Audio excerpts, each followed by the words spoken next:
Hi guys. ये जो video है इसमें दो बहुत इम्पोर्टेंट चीज़ डिस्कस करनी है। आरबीआई की और यूएस फेड की मॉनेटरी पॉलिसी। आरबीआई की मॉनेटरी पॉलिसी 6 से 8 मतलब आज से लेके परसों तक है, और परसों इसकी वो प्रेस कॉन्फ्रेंस करेंगे। और यूएस की फेड पॉलिसी नेक्स्ट वीक है।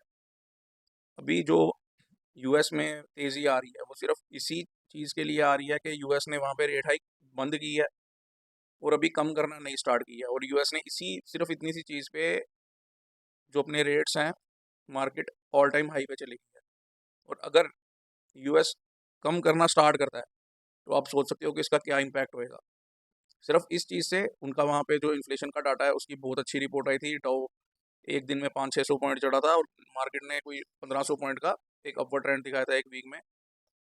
तो अभी इंडियन मार्केट में भी रेट कट नहीं हुए हैं, रेट हाई किए हुए हैं और पॉज है, वहाँ पे रुके हैं। रेपो 6.50 पे रुका है। रेपो रेट एक बिल्कुल आसान भाषा में है कि बैंक किस रेट पे आरबीआई से पैसा लेता है। अगर बैंक महंगे पैसे ले रहे हैं तो वो आगे लैंडिंग भी महंगी करेंगे। अगर बैंक को सस्ता पैसा मिल रहा है तो वो आगे लैंडिंग भी सस्ती करेंगे। ज़्यादा और कुछ समझने की ज़रूरत नहीं है, बस रेपो रेट इतना सा है। अब अगर तो रेट कम होता है, जो आप देख सकते हो ये रेपो रेट का चार्ट है। अप्रैल 2022 में 4% था। इस टाइम पे हाउसिंग लोन वगैरह 6.80% पे मिल रहे थे, गाड़ियों के लोन 6.80% पे मिल रहे थे। बहुत सस्ते रेट थे, जिसकी वजह से बहुत ज़्यादा पैसा मार्केट में चला गया, जिसकी वजह से इन्फ्लेशन हाई होगी। उसके बाद आरबीआई ने आस्ता आस्ता करके रेपो रेट 6.5 पे लाया है। और अब के टाइम पे जो इन्फ्लेशन है वो कंट्रोल में आ रही है, पर अभी भी हम एक्सपेक्ट नहीं कर सकते रेट कट का।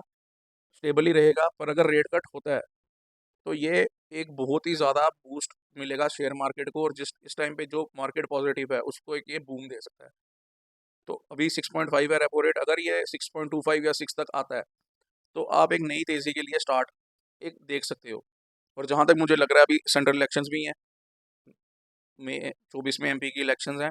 सरकार थोड़ा सा लोगों को खुश करने के लिए रेट कम कर सकती है। अगर रेपो रेट कम होता है तो हर एक लोन सस्ता होगा, लेकिन इससे एक नुकसान ये भी है कि जो आप फिक्स डिपॉजिट करते हो उसके भी रेट कम होंगे।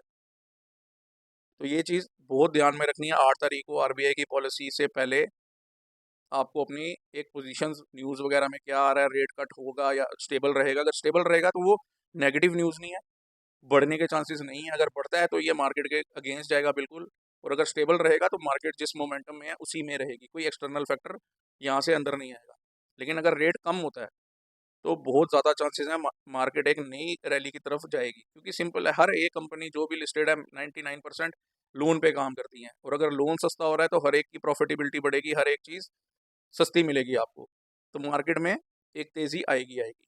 और जब ये रेट 4% पे था उस टाइम पे आप देखो बहुत से फैक्टर थे। एक तो नोटबंदी हुई थी, उसके बाद कोविड आ गया था, तो सरकार ने काफ़ी ज़्यादा लेंडिंग कर दी थी, जिसकी वजह से बहुत ज़्यादा पैसा मार्केट में था। सेम यूएस के केस में लेंगे। यूएस में अगर रेट कम होने की स्टार्ट होता है, अगर कम होता है तो मतलब ग्रेजुअली करेंगे वो। लेकिन अगर एक rate cut next week US ने कर दिया, इंडिया ने भी कर दिया, यूएस ने भी कर दिया, तो आपको एक नए लेवल्स मार्केट में दिखेंगे। आपको अपनी जो आपने लॉन्ग करना है, कुछ करना है, जो पोजीशंस बनानी है वो आपको इसी बेस पे बनानी है कि सबसे पहले आरबीआई क्या आउटपुट आती है मीटिंग की। अगर रेट कट आया तो अपनी आप बाइंग की तरफ पैसा डाल दो आंख बंद करके। इस टाइम पे मार्केट का सेंटीमेंट वैसे ही पॉजिटिव है, F I I D I I खींच के पैसा खरीद रहे हैं स्टॉक्स को।